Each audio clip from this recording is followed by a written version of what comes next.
Buon pomeriggio creative, oggi faccio questo breve video perché voglio mostrarvi una cosina che ho realizzato. Non ho avuto modo e tempo, credetemi, per me è stata una settimana veramente tostissima. Avrei voluto fare le foto per farvi vedere gli step fotografici di quello che ho realizzato, però ho deciso di mostrarvela lo stesso. È una spilla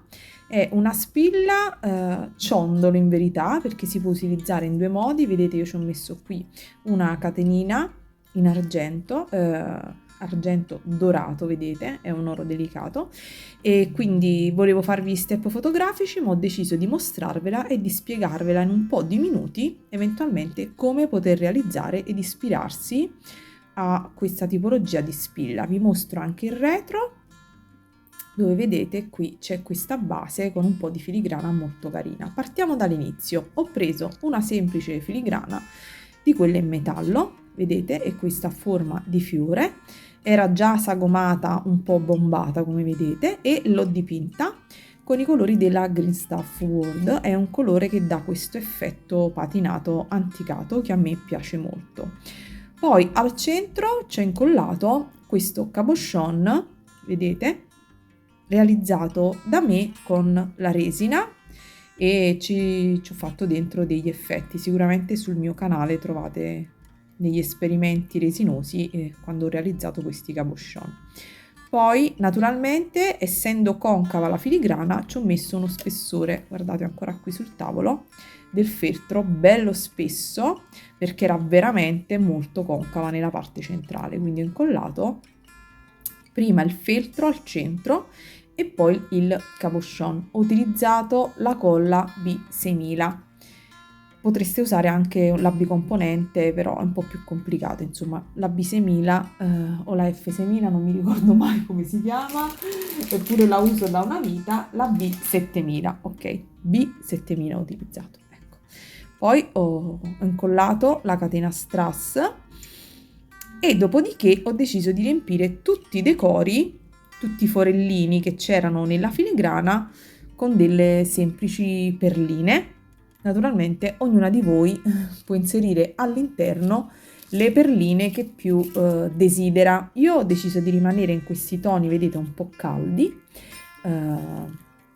e quindi ho cominciato a decorare. Naturalmente, prima di decorare, ho incollato questa base un po' bombata al di sopra di questo tessuto in ecopelle, che è lo stesso del retro, con questo effetto molto particolare, preso in un negozio fisico della mia città un po' di anni fa. Purtroppo quella merceria non c'è più, ahimè, perché trovavo delle chicche veramente. Quindi ho incollato la filigrana e, essendo bombata, ragazzi, ho dovuto mettere tutto intorno le mollettine, quelle che si usano per il bricolage, per il fai da te, eccole qui. Quindi ho aspettato un'oretta, sono andata a fare le mie cose e poi sono tornata. Dopodiché ho cominciato semplicemente a cucire con il classico bead embroidery. Ci sono tanti tutorial sul mio canale se volete approcciarvi a questa tecnica, a partire veramente da cose base, perché questo naturalmente è un pochino più complesso, ma non complesso nel cucire, nel fare, ma nel pensarlo, nel realizzarlo. Ma poi alla fine, se sapete cucire, piano piano potete riuscirci, ok? Quindi ho messo, come vedete qui nelle aperture, ho messo delle drop duo.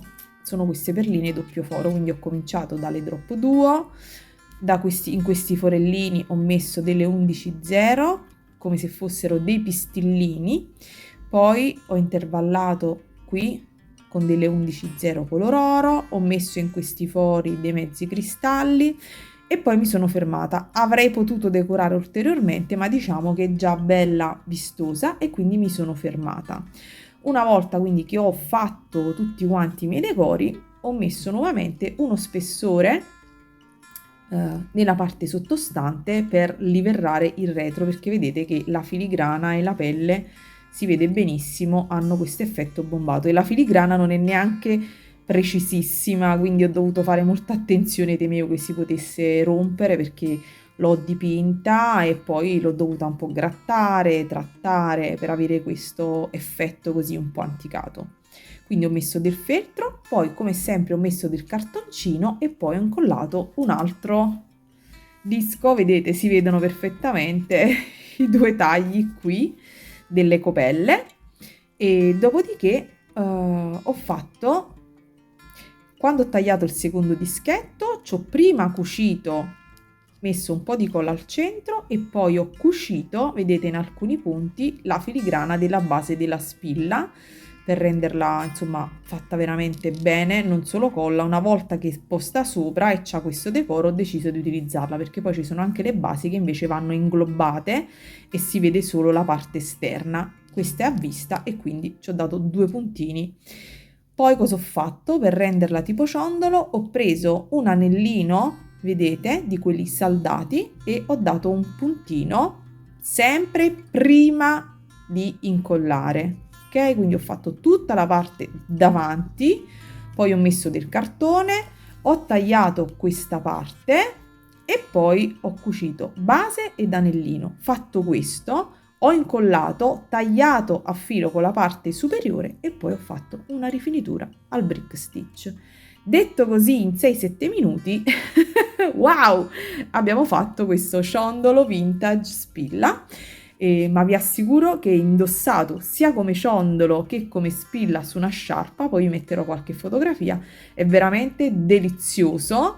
E il bello del bead embroidery è proprio che ci si può spaziare con la fantasia e ci si può creare un pochino ciò che si vuole. Si cuciono su una base dei pezzi, filigrane, cabochon, perline, stoffe, cioè si può fare di tutto. Quindi niente, questo breve come dire, questo breve vlog di come ho realizzato la mia spilla, spero che vi sia piaciuto, che vi possa essere di ispirazione. Non sempre purtroppo ho il tempo di condividere contenuti insomma un po' più dettagliati, però insomma sul mio canale trovate tranquillamente dei tutorial al bead embroidery dalla A alla Z. Questo è semplicemente una spiegazione di quello che poi si fa. Non ci sono gli scatti fotografici, ma con un po' di, insomma, di fantasia e di intuito si può fare. Non vi rubo altro tempo, fatemi sapere che ne pensate e come sempre vi abbraccio tutte e auguro a tutte buona creatività. Ciao, un bacione!